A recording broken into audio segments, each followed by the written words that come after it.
ನಿನ್ನ ಚರಣ ಭಜನೆ ಆಸೆಯಿಂದ ಮಾಡುವೆನು. ಹೌದ್ರಿಪ್ಪ. ಎನ್ನ ದೋಷ ರಾಶಿಯನ್ನ ನಾಶ ಮಾಡು ಶ್ರೀಶಕೇಶವ, ನಾಶ ಮಾಡು ಶ್ರೀಶಕೇಶವ. ಹೌದು. ದೀನ ನಾನು ಸಮಸ್ತ ಲೋಕಕ್ಕೆ ದಾನಿ ನೀನು, ವಿಚಾರಿಸಲು ಮತಿಹೀನ ನಾನು, ಹೌದು. ಮಹಾಮಹಿಮ ಕೈವಲ್ಯಪತಿ ನೀನು. ಹೌದು ಹೌದ್ರಿಪ್ಪ. ಏನೋ ಬಲ್ಲೆನೋ ನಾನು ನೆರೆ ಸುಜ್ಞಾನ ಮೂರುತಿ ನೀನು. ದೇವ ನಿನ್ನ ಸಮಾನರುಂಟೆ, ರಕ್ಷಿಸು ನಮ್ಮನವರತ, ರಕ್ಷಿಸು ನಮ್ಮನವರತ. ಹೌದೌದ್ರಿಪ್ಪ. ಪರಮರಾಧ್ಯರು, ಪ್ರಾತಸ್ಮರಣೀಯರು, ಪರಮ ದಯಾನಿಧಿಯಾಗಿರತಕ್ಕಂಥ ಯಾರ್ರಿಪ್ಪ? ಎನ್ನಾರಾಧ್ಯ ದೇವತೆ ಹೌದು. ಸದ್ಗುರು ಸಿದ್ಧರತ್ನ ಗುರುದೇವರ ಶ್ರೀಪಾದ ಭಕ್ತಿಯಿಂದ ನಮಿಸಿ ನಮಸ್ಕರಿಸುತ್ತಾರಿಪ್ಪ. ಜಗದಂದರು ಜಗತ್ಕರ್ತರಾಗಿರತಕ್ಕಂಥ ಅವ್ರು ಯಾರ್ರಿಪ್ಪ? ಯಾವ ಅಖಿಲಾಂಡ ಕೋಟಿ ಬ್ರಹ್ಮಾಂಡ ನಾಯಕ ಶ್ರೀಮದ್ ಜಗದ್ಗುರು ಸೋಮಲಿಂಗೇಶ್ವರರ ಪರಮಪಾವನ ಸನ್ನಿಧಾನದಲ್ಲಿ ಭಕ್ತಿಯಿಂದ ನಮಿಸಿ ನಮಸ್ಕರಿಸುತ್ತಾರಿಪ್ಪ. ಆದಿ ಜಗದ್ಗುರು, ಹೌದೌದು, ಮೂಲ ಜಗದ್ಗುರು, ಹೌದ್ರಿಪ್ಪ.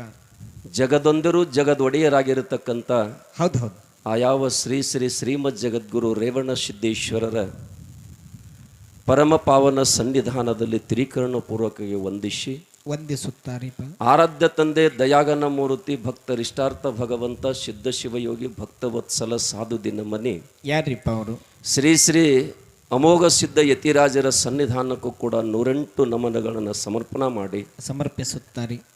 ದುಷ್ಟರ ಸಂಹಾರಕರು, ಶಿಷ್ಟರ ಪರಿಪಾಲಕರು, ಹೌದೌದು, ಧರಣಿ ಮೇಲೆ ಮಿಕ್ಕಿದ ದೈತರನ್ನ ಸಂಹಾರ ಮಾಡಿ ಧರ್ಮವನ್ನು ಸ್ಥಾಪನೆ ಮಾಡಿರತಕ್ಕಂಥ ಯಾರ್ರಿಪ್ಪ ಅವರು? ಆ ಯಾವ ಶ್ರೀ ಶ್ರೀ ಶಿವಸಿದ್ಧ ಬೀರೇಶ್ವರರ ಪರಮಪಾವನ ಸನ್ನಿಧಾನದಲ್ಲಿ ಅನಂತನಂತವಾಗಿ ನಮಿಸಿ ನಮಸ್ಕರಿಸುತ್ತಾರಿಪ್ಪ. ಯಾವ ಹಿಂಡ ಸಿದ್ಧರೊಳೆ ಪುಂಡಪುತ್ರನಾಗಿರತಕ್ಕಂಥ ಯಾರ್ರಿಪ್ಪ? ಉರಿಗಣ್ಣ ಕಿರಿಜಾಡಿ ಹೊಳೆಯುವುದೊಂದು ಬಂಗಾರ, ಕಲಿಯುವುದಲ್ಲಿ ಕೃಷ್ಣನ ಅವತಾರ, ನಂಬಿದ ಭಕ್ತರಿಗೆ ಆಗೇನ ಸಾಕಿರ ಅಂತಕ್ಕಂಥ ಸಂದೇಶ ಸಾರುತ್ತದೆ. ಹೌದು. ಅಂಥ ಒಬ್ಬ ಯುಗಪುರುಷನಾಗಿರತಕ್ಕಂಥ ಮಲಕಾರ ಸಿದ್ಧನ ಸನ್ನಿಧಾನಕ್ಕೂ ಕೂಡ ನಮಿಸಿ ಸವಾಲಕ್ಷ ಸರದೀಪ ಒಡೆಯ ಸಂಘದ ಒಡೆಯನಾಗಿರತಕ್ಕಂಥ ಕರಿಯೋಗ ಸಿದ್ದೇಶನಲ್ಲೂ ಕೂಡ ನಮಿಸಿ ನಮಸ್ಕರಿಸುತ್ತಾರಿಪ್ಪ. ಇವತ್ತು ಪುಣ್ಯಾತ್ಮರೇ ಬಹಳ ದೂರ, ಹೌದೌದು, ಬಹುತೇಕ ನಮಗೆ ಮಿರಜ ಕೊಟ್ಟೆ ಒಂದು 30 ಕಿಲೋಮೀಟರ್ ಆಗ್ತದೆ. ಆಗ್ತದ್ರಿಪ್ಪ. ಅಷ್ಟು ದೂರಿನಿಂದ ನಿಮ್ಮೂರಿಗೆ ಸೇವೆಯನ್ನು ಮಾಡಲಿಕ್ಕೆ ಬರಮಾಡಿಕೊಂಡಿರಿ ಪುಣ್ಯಾತ್ಮರೇ. ಹೌದೌದ್ರಿಪ್ಪ. ಈ ಕಾರ್ಯಕ್ಕೆ ಕರ್ತನಾಗಿರತಕ್ಕಂಥವ್ರ ಜಾತ್ರೆಯ ಮಾಲಕನಾಗಿರತಕ್ಕಂಥ ಯಾರ್ರಿಪ್ಪ ಅವರು? ಆ ಧರ್ಮದ ಜ್ಯೋತಿಯಾಗಿರತಕ್ಕಂಥ ಭಂಡಾರದ ಒಡೆಯನಾಗಿರತಕ್ಕಂಥ ಹೌದೌದು, ಆ ಬೀರೇಶ್ವರರ ಪಾವನ ಸನ್ನಿಧಾನದಲ್ಲಿ ಮತ್ತೊಮ್ಮೆ ಮಗದೊಮ್ಮೆ ಭಕ್ತಿಯ ನಮಸ್ಕಾರಗಳನ್ನು ಸಲ್ಲಿಸುತ್ತಾರಿಪ್ಪ. ಅಪರೂಪದ ಕಲಾವಿದರು, ಹೌದೌದು, ವಯವರ್ಧರು, ಜ್ಞಾನವರ್ಧರಾಗಿರತಕ್ಕಂಥ ಯಾರ್ರಿಪ್ಪ? 60 ವರ್ಷಗಳ ಪರ್ಯಂತರವಾಗಿ ಸಿದ್ಧರ ಶಿವಸ್ಥಾನದಲ್ಲಿ ತಮ್ಮ ಜೀವನವನ್ನೇ ಕಳೆದಿರತಕ್ಕಂಥ ಹೌದೌದು ಒಬ್ಬ ಮಹಾನುಭಾವರು, ಹಿರಿಯ ಕಲಾವಿದರಾಗಿರ್ತಕ್ಕಂಥ ಪೂಜ್ಯರಾಗಿರ್ತಕ್ಕಂಥ ಜೋಶಿ ಕಾಕ ಅವರಿಗೆ ಕೂಡ ಅನಂತ ಶರಣಾರ್ಥಿಯನ್ನು ಈ ಸಂದರ್ಭದಲ್ಲಿ ಹೇಳುತ್ತಾರಿಪ್ಪ. ಅವರೆಲ್ಲ ಸಂಘಕ್ಕೂ ಕೂಡ ಅನಂತ ಶರಣಾರ್ಥಿಯನ್ನು ತಿಳಿಸುತ್ತಾರಿಪ್ಪ. ಈ ಒಂದು ಪರಮ ಪಾವನ ಕ್ಷೇತ್ರವಾಗಿರ್ತಕ್ಕಂಥ ಉಡಿಚಾನಟ್ಟಿ ಗ್ರಾಮದಲ್ಲಿ ಹೌದೌದು ಡೊಳ್ಳಿನ ಹಾಡವನ್ನು ಕೇಳಬೇಕು ಅಂತಕ್ಕಂಥ ಅಭಿಲಾಷೆ ಅಪೇಕ್ಷದೊಂದಿಗೆ ಶ್ರಾವಣ ಸಮಾಪ್ತಿ ಕಾರ್ಯಕ್ರಮದಲ್ಲಿ ಪಾಲ್ಗೊಂಡಿರತಕ್ಕಂಥ ಈ ಊರಿನ ಎಲ್ಲ ಗುರು ಹಿರಿಯರಲ್ಲಿ, ಹೌದು, ಎಲ್ಲ ಮಹಾನುಭಾವರಲ್ಲಿ ನಿಮ್ಮೆಲ್ಲರ ಅರಿವಿನ ಅಂತರಕ್ಕೆ ಚೈತನ್ಯ ರೂಪನಾಗಿ ಬೆಳಗತಕ್ಕಂಥ ಭಗವಂತನಿಗೆ ವಂದಿಸಿ ಶಿವಸ್ವರೂಪಗಳೇ ತಮ್ಮೆಲ್ಲರಿಗೂ ಅನಂತ ಶರಣಾರ್ಥಿಗಳು. ಹೌದೌದು. ಆರಂಭಕ್ಕೆ ಮತ್ತೊಮ್ಮೆ ತಮ್ಮೆಲ್ಲರಲ್ಲಿ ವಿನಂತಿಯನ್ನು ಮಾಡಿಕೊಂಡು, ಏನ್ರಿಪ್ಪ? ನಾವೇನು ದೊಡ್ಡ ಕಲಾವಿದರಲ್ಲ, ಹೌದೌದು, ಎಲ್ಲವನ್ನ ಸಾಹಿತ್ಯವನ್ನು ತಿಳಿದುಕೊಂಡವರಲ್ಲ. ಹೌದ್ರಿಪ್ಪ. ಏನೋ ಗುರು ಕೃಪೆ ಮಾಡಿದಷ್ಟು, ನೀವೆಲ್ಲರ ಪ್ರೀತಿಸಿದಷ್ಟು ಆ ಸೇವೆಯನ್ನು ಮಾಡಲಿಕ್ಕೆ ನಾವು ನಿಮ್ಮೂರಿಗೆ ಬಂದಿದ್ದೀವಿ ಪುಣ್ಯಾತ್ಮರೇ. ಹೌದೌದ್ರಿಪ್ಪ. ನುಡಿತಕ್ಕಂಥ ಶಬ್ದದಲ್ಲಿ, ಬಡಿತಕ್ಕಂಥ ವಾದ್ಯದಲ್ಲಿ, ಹೌದು, ಜೋಡಿಸಿರತಕ್ಕಂಥ ಶಬ್ದದಲ್ಲಿ, ಹೌದೌದು, ಸಾಹಿತ್ಯದಲ್ಲಿ ತಪ್ಪು ತಡೆಗಳಾಗ್ತಕ್ಕಂಥ ವ್ಯವಸ್ಥೆ ಇರುತ್ತೆ. ಯಾಕಂದ್ರೆ ನಡೆಯುವ ಮನುಷ್ಯ ಎಡುವುದು ಸಹಜ ಅಂತಾರೆ. ಹೌದೌದ್ರಿ. ಆ ಎಡವಿದ ಕಲ್ಲೆಲ್ಲ ಒಡೆಯಲು ಹಾಕಲಾರದೆ ಒಳ್ಳೆದನ್ನು ಸ್ವೀಕಾರ ಮಾಡಿ ಈ ಕಲಾವಂತರಿಗೆ ಮತ್ತೊಮ್ಮೆ ತಾವು ತುಂಬ ಹೃದಯದ ಆಶೀರ್ವಾದವನ್ನು ಮಾಡ್ತಾರೆ ತಿಳ್ಕೊಂಡು ಮತ್ತೊಮ್ಮೆ ತಮಗೆಲ್ಲರಿಗೆ ನಮಸ್ಕಾರಗಳು ಹೇಳುತ್ತಾರೆ ನಮ್ಮ ಯೂಟ್ಯೂಬ್ ಚಾನಲ್ದವರಿಗೆ ಕೂಡ. ಹೌದೌದ್ರಿ. ಯಾಕಂದರೆ ಇಲ್ಲಿ ನಡೆದಿರ್ತಕ್ಕಂಥ ಜಗತ್ತಿಗೆ ಸಂದೇಶ ಮುಟ್ಟಿಸ್ತಕ್ಕಂಥ ಕೆಲಸವನ್ನು ಮಾಡ್ತಕ್ಕಂಥ ಆ ಒಂದು ಚಾನಲದ ಮಾಲೀಕರಿಗೂ ಕೂಡ ಎರಡೂ ಸಂಘದ ಪರವಾಗಿ ಅವರಿಗೆ ಅನಂತ ಧನ್ಯವಾದಗಳು ಈ ಸಂದರ್ಭದಲ್ಲಿ ಹೇಳಿ. ಹೌದೌದ್ರಿ. ನಮ್ಮ ಭಾರತ ದೇಶ ಶಿವಸಿದ್ಧ ಏನು ಹೇಳ್ತಾರ್ರಿಪ್ಪ? ಋಷಿಗಳ ದೇಶ ಇದು. ಹೌದೌದು. ಮುನಿಗಳ ನಾಡ ಇದು. ಹೌದ್ರಿಪ್ಪ. ಸಂತರ ಬೀಡ ಇದು. ಹೌದು. ಭಾರತಾಂಬೆಯ ಮಡಿಲ ಹೇಗೈತಿ ಅಂತ ಕೇಳಿದ್ರ ಹೇಗದ್ರಿಪ್ಪ? ಶಾಂತಿ ಸಂತೋಷ ಆಗರದ ತವರೂರು ಭಾರತ ಮಾತೆಯ ಮಡಿಲು ಅಂತಕ್ಕಂಥದನ್ನು ಕರೀತಾರ್ರಿ. ಅದಕ್ಕೆ ಪುಣ್ಯಾತ್ಮರು ವಿಶ್ವದಲ್ಲಿ ಈ ದೇಶಕ್ಕೆ ಮಾತ್ರ ಮಾತೆ ಅಂತ ಕರೀತಾರೆ. ಹೌದ್ರಿಪ್ಪ. ವಿಶ್ವದ ಪುಟದಲ್ಲಿ ಹೌದು ಭಾರತವನ್ನು ಬಿಟ್ಟರೆ ಇನ್ಯಾವ ದೇಶಕ್ಕೂ ಕೂಡ ಮಾತೆ ಅಂತಕ್ಕಂಥದ್ದು ಇಲ್ಲ. ಇಲ್ರಿಪ್ಪ. ಅಂತ ದೇಶ ಈ ಭಾರತ. ಹೌದೌದು. ಈ ಮಣ್ಣಿನೊಳಗೆ ನಾವೆಲ್ಲ ಹುಟ್ಟಿ ಬಂದದ್ದೇನೆ ಒಂದು ದೊಡ್ಡ ಪುಣ್ಯ ರೀಪ. ನಾವೆಲ್ಲ ಈ ಧರಣಿಗೆ ಬಂದು ಗೊಂಬಿಗಳು. ನಾವು ಹೌದು ಆಟವನ್ನ ಸೂತ್ರವನ್ನ ಹೌದೌದು ಅಥವಾ ಮೇಲೆ ಕುಂತ ಆಡಿಸ್ತಕ್ಕಂಥ ಭಗವಂತನಿಗೆ ತೃಪ್ತ ಆಗಬೇಕು ನಮ್ಮ ಪಾತ್ರ. ಹೌದೌದ್ರಿಪ್ಪ. ಹಂಗ ನೀ ಮನುಷ್ಯನಾಗಿ ಬಂದ ಮೇಲೆ ಆ ತೃಪ್ತಿ ಜೀವನವನ್ನ ಸಾಗಿಸಿದೆ ಅಂದ್ರ ಹೌದು ಅನ್ನಬೇಕಂತ ಭಗವಂತ. ಹೇಗ್ರಿಪ್ಪ? ಹಂಗ ಜೀವನವನ್ನು ಗಳಿಬೇಕಾಗ್ಯದ.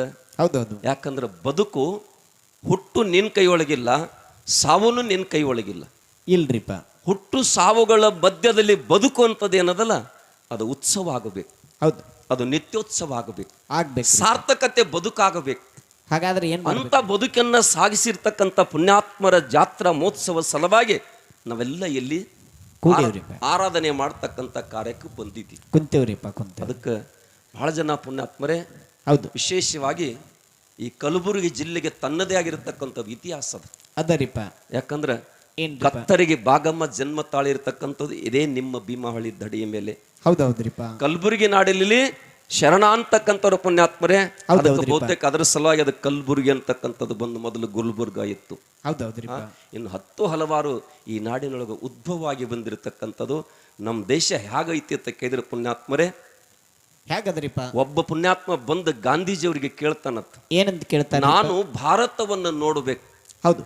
ನಾನು ಭಾರತವನ್ನು ನೋಡ್ಬೇಕಂದಾಗ ಭಾರತ ನೋಡ್ತೆ, ಭಾರತದ ಆತ್ಮ ನೋಡ್ತೆ ಅಂತ ಕೇಳ್ತಾರಿಪ್ಪ. ಕೇಳಿದಾಗ ಏನ್ ಹೇಳ್ತಾರೆ? ಇಲ್ಲ, ನಾನು ಭಾರತದ ಆತ್ಮನ ನೋಡ್ತೇನೆ ಅಂತಕ್ಕಂಥ ಮಾತನ್ನು ಹೇಳಿದಾಗ ನೀನು ಹಳ್ಳಿಗೆ ಬರ್ಬೇಕು. ಹೌದೌದು. ಎಲ್ಲಿ ಬರಬೇಕು ಅಂತ ಕೇಳಿದ್ರೆ ಅಫ್ಜಲ್ಪುರ ತಾಲೂಕಿನ ಉಡಚಾನಟ್ಟೆ ಹಳ್ಳಿಗೆ ಬಂದೆ ಅಂದ್ರ ಈ ಭಾರತದ ಹೃದಯ ನಿನಗೆ ಕಾಣ್ತದ. ಹೇಗ ಕಾಣ್ತದ ಅಂತ ಕೇಳಿದ್ರೆ ನಿನಗೆ ಇಳಿದ ತಕ್ಷಣ ಕೈ ಹಿಡಿದು ಕರ್ಕೊಂಡೋದ್ರು, ಮೊದಲು ಪ್ರಸಾದ ಮಾಡಿ ನಡೀರಿ. ಹೌದೌದ್ರಿಪ್ಪ. ಬಾಗಿಲು ತೆರೆದಿರ್ತದ. ಮುಂಜಾನೆ ಬಂದಂದ್ರ ಹೌದು ಅತಿಥಿ ದೇವೋಭವ ಅಂತ ಕರೀತಾರ. ಸ್ವಲ್ಪ ಮಧ್ಯಾಹ್ನ ಬಂದ್ರೆ ಪ್ರಸಾದ ಅಂತ ಕೊಡ್ತಾರ. ಇಂಥ ಒಂದು ಪುಣ್ಯಾತ್ಮರ ಅದಕ್ಕೆ ಮೊದಲು ಏನ್ ಕರಿತಿದ್ರು ಅಂತ ಕೇಳಿದ್ರೆ ಬಾಗಿಲಿಗೆ ಬೋರ್ಡ ಇರ್ತಿದ್ವು, ಏನಂತ್ರಿಪ್ಪ? ಅತಿಥಿ ದೇವೋಭವ ಅಂತ. ಹೌದೌದ್ರಿಪ್ಪ. ಅದಾದ ಬಳಿಕ ಸುಸ್ವಾಗತ ಮತ್ತು ಬರ್ಕೊತ್ತು ಬಂದ್ರಿಪ್ಪ. ಅತಿಥಿ ದೇವೋಭವ ಆಚಾರ ದೇವೋಭವ ಅಂತಕ್ಕಂಥ ತುಸುದಿಸ್ ಓಡಿತು ವೆಲ್ಕಮ್ ಮತ್ತು ಬರೆಯಾಕತ್ರು. ಹೌದ್ರಿಪ್ಪ. ಅದು ಒಂದು ತುಸುದಿಸ್ ಓಡಿತ್ತು. ಆಮೇಲ್ರಿಪ್ಪ. ಆದ್ರೆ ಈಗ ಪಟ್ಟಣದೊಳಗೆ ಬಾಗಿಲಿಗೆ ಏನು ಬರ್ದಿರ್ತಾರತ್ತ ಕೇಳಿದ್ರ ನಾಯಿ ಇದೆ ಎಚ್ಚರಿಕೆ ಅಂತ ಬರ್ದಿರ್ತಾರ. ಹೌದ್ರಿ. ಅದಕ್ಕೆ ನಾಯಿಗೆ ಕೊಡು ಕೆಮ್ಮತ್ತನ್ನ ನಮಗೆ ಜನ್ಮ ಕೊಟ್ಟಿರತಕ್ಕಂಥ ತಂದೆ ಮತ್ತು ತಾಯಿಗೆ ಕೊಟ್ರೆ ಆಸೆ ಇಲ್ಲೇ ಆಗ್ತದೆ ಅಂತಕ್ಕಂಥ ಮಾತನ್ನ ಪುಣ್ಯಾತ್ಮರು ಹೇಳ್ತಾರೆ. ಅಂತ ತಾಯಿ ಮತ್ತು ತಂದೆ ಬಳಗದವರು ನಮ್ಮಿಬ್ಬರನ್ನ ಕಲಾವಿದರನ್ನು ಕರೆಸಿ ಕಲೆಯನ್ನು ಕೇಳಬೇಕಂತಕ್ಕಂಥ ಆತುರತೆಯಿಂದ ಕೂಡಿರ್ತಕ್ಕಂಥ ದೈವಕ್ಕೆ ಮತ್ತೊಮ್ಮೆ ಶರಣಾರ್ಥನೆ ಹೇಳಿ ಈಗಾಗಲೇ ಹಿರಿಯರು ವಿಷಯವನ್ನು ಇಟ್ಟಾರ. ಹೌದೌದ್ರಿಪ್ಪ. ಒಂದು ಪ್ರಪಂಚ, ಇನ್ನೊಂದು ಪಾರಮಾರ್ಥ. ಹೌದೌದ್ರಿಪ್ಪ. ಬಹಳ ಪುಣ್ಯಾತ್ಮರೇ, ಪ್ರಪಂಚ ಅಂದ್ರೆ ಎದಕ್ಕೆ ಅಂತಾರ? ಹೌದು, ಅದು ಮೊದಲು ಚಿಂತನ ಆಗ್ಬೇಕಾಗ್ಯದ್ರಿಪ್ಪ. ಪಾರಮಾರ್ಥ ಅಂದ್ರೆ ಎದಕ್ಕಂತಾರ್ರಿಪ್ಪ? ಅದು ಮೊದಲು ಚಿಂತನ. ಹೌದೌದ್ರಿಪ್ಪ. ಅದಕ್ಕೆ ಬರೇ ನಾವು ಪ್ರಪಂಚ ಪಾರಮಾರ್ಥ ಇದನ್ನ ಎದಕ್ಕೆ ಪ್ರಪಂಚ ಅಂತಾರು? ಹೌದು. ಹೆಂಡತಿ ಮಕ್ಕಳ ಮನಿ ಮಠಕ್ಕೆ ಪ್ರಪಂಚ ಅಂತಾರೋ? ಹೌದ್ರಿಪ್ಪ. ಇನ್ನು ಮತ್ತೆ ಇದನ್ನ ಬಿಟ್ಟು ಯಾವ್ದಕ್ಕಂತಾರು? ಹೌದು. ಹಿಂದಿನ ಪೂರ್ವಜರು ಪ್ರಪಂಚ ಅಂದ್ರೆ ಎದಕ್ಕೆ ಕರೆದ್ರ, ಪಾರಮಾರ್ಥ ಅಂದ್ರೆ ಎದಕ್ಕೆ ಕರೆದಾರ್ರಿಪ್ಪ. ಹಿಂಗ ಸಂದೇಶವನ್ನು ಕೊಡ್ಕೋತ ಬಂದಾರ. ಅದಕ್ಕೆ ಸಮಯನು ಕೂಡ ಬಾಳ ಆಗ್ಯದ. ಯಾಕಂದ್ರೆ ನಾವು ಬೆಳಗ್ಗೆ 7 ಗಂಟೆಗೆ ನಮ್ಗೆ ಊರು ಬಿಟ್ಟವ್ರಿಪ್ಪ. 7 ಗಂಟೆಗೆ ಬಿಟ್ರಿವಿ. ಬಹುತೇಕ ನಿಮ್ ಭಾಗದಾಗ ರೋಡ್ಗಳು ಭಾಳ ಟಾರ್ ರೋಡ್ ಆಗಿಬಿಟ್ಟಾವ. ಹೌದೌದು. ನಮ್ ಭಾಗಕ್ಕೆ ಬಂದ್ರಿ ಅಂದ್ರೆ ಅಡವಿ ವಸ್ತಿ ಹೋಗೋಕೆ ಸಹಿತ ಡಾಂಬರಿ ಅದಾವ್ರಿಪ್ಪ. ಅದಾವ್ರಿಪ್ಪ. ನಿಮ್ ಕಡೆ ಇರ್ಲಿ, ಅದು ಕಾಲ ಈ ತಸ್ಮೆ ನಮ್ಗೇನದ್ರದ ಅವಶ್ಯಕತೆ ಇಲ್ಲ. ಹೌದು, ಅದಕ್ಕೆ ಪುಣ್ಯಾತ್ಮರೇ ದಯವಿಟ್ಟು ಬಹಳ ಸಮಯ ಆಗೈತಿ ಅಂತಕ್ಕಂಥ ಬೇಸರ ಪಟ್ಕೊಳ್ಳಾರ್ದೆ ಹೌದ್ರಿಪ್ಪ. ವಿಷಯದಲ್ಲಿ ನಾವು ಪ್ರವೇಶವಾಗೋಣ. ನಮ್ಮ ಪಾಲಕ ಪುಣ್ಯಾತ್ಮರೇ ಪಾರಮಾರ್ಥ ಅಂತಕ್ಕಂಥದ್ದು ಇರ್ಲಿ. ಹೌದು ಆ ಪಾರಮಾರ್ಥದ ವಿಷಯದ ಮೇಲೆ ನಾವು ಮುಂದೆ ಸಂದರ್ಭ ಬಂದಾಗ ಮಾತನಾಡ್ತೀವಿ. ಈಗ ಸತ್ಯ ಸುಂದರವನ್ನ ಚಾಲನ ಹಾಡ್ತಾ ಹೌದ್ರಿಪ್ಪ. ಯಾವ ರೀತಿ ಗುರು ಶಿಷ್ಯರ ಧರೆಗಿಳಿದ್ರು, ಹೌದು ಪಾರಮಾರ್ಥ ಅಂದ್ರೆ ಏನು, ಹೌದ್ರಿಪ್ಪ. ಪಾರಮಾರ್ಥನೊಳಗೆ ಯಾರ್ಯಾರು ಏನೇನು ಕಂಡ್ರು, ಹೌದು ಮತ್ತು ಪಾರಮಾರ್ಥಕ ಪ್ರಪಂಚದ ಜನ ಯಾಕೆ ಬಂದ್ರು ಮಾರ ಹೋದ್ರು. ಹೌದ್ರಿಪ್ಪ. ಪಾರಮಾರ್ಥದವ್ರು ಪ್ರಪಂಚಕ್ಕೆ ಹೋಗಲಿಲ್ಲ, ಹೌದ್ರಿ, ಪ್ರಪಂಚದವರು ಪ್ರಪಂಚದವ್ರು ಪಾರಮಾರ್ಥಕ್ಕೆ ಬಂದಾರ. ಹೌದ್ರಿ, ಅದಕ್ಕೆ ಯಾವ್ದು ಶ್ರೇಷ್ಠ ಅಂತಕ್ಕಂಥ ಇದ್ರೊಳಗೂ ನಿಮಗೂ ಗೊತ್ತಾಗ್ತದೆ. ಅಕ್ಕದ್ರಿಪ್ಪ. ಅದಕ್ಕೆ ಪುಣ್ಯಾತ್ಮರೇ ಹೌದು. ಗುರು ಶಿಷ್ಯರು ಹೌದು ಯಾವ ರೀತಿ ಕೈಲಾಸದ ಸೇವೆಯನ್ನು ಮಾಡಿಕೊಂಡು ಧರೆಗಿಳಿದ್ರು ಅಂತಕ್ಕಂಥದನ್ನ ಒಂದು ಸುಂದರ ಚಾಲನ ಹಾಡಿ ಮತ್ತೆ ಹಿರಿಯ ಕಲಾವಿದರಿಗೆ ಪಾಳೆ ಹೋಗ್ತದ. ಅವ್ರು ಯಾವ ರೀತಿ ವಿಷಯವನ್ನು ಮಂಡನೆ ಮಾಡ್ತಾರೆ. ನಮ್ಮ ಮತಿಗೆ ಹೊಳೆದಷ್ಟು ನಿಮ್ಮ ನೆತ್ತಿಯನ್ನು ತುಂಬಿಸೋಟು ತಾಕತ್ತ ಅಷ್ಟು ಬುದ್ಧಿ ನಮಗಿಲ್ಲ. ಆದರೂ ಕೂಡ ಬೀರೇಶ್ವರ ಅಮೋಘ ಸಿದ್ದೇಶ್ವರರು ನಮ್ಮ ಮತಿಗೆ ಎಷ್ಟು ಒಳ್ಳೆಯ ಬುದ್ಧಿಯನ್ನು ಕೊಡ್ತಾನೆ ಅಷ್ಟನ್ನೇ ನಿಮ್ಮೊಂದು ಪ್ರತಿಪಾದನೆ ಮಾಡ್ತೀವಿ ಅಂತಕ್ಕಂಥ ಮಾತನ್ನು ಹೇಳಿ ತಮಗೆಲ್ಲ ಮತ್ತೊಮ್ಮೆ ಶರಣಳಿ ಭಕ್ತಿ ಸಾಗರದಲ್ಲಿ ತೇಲೋದು.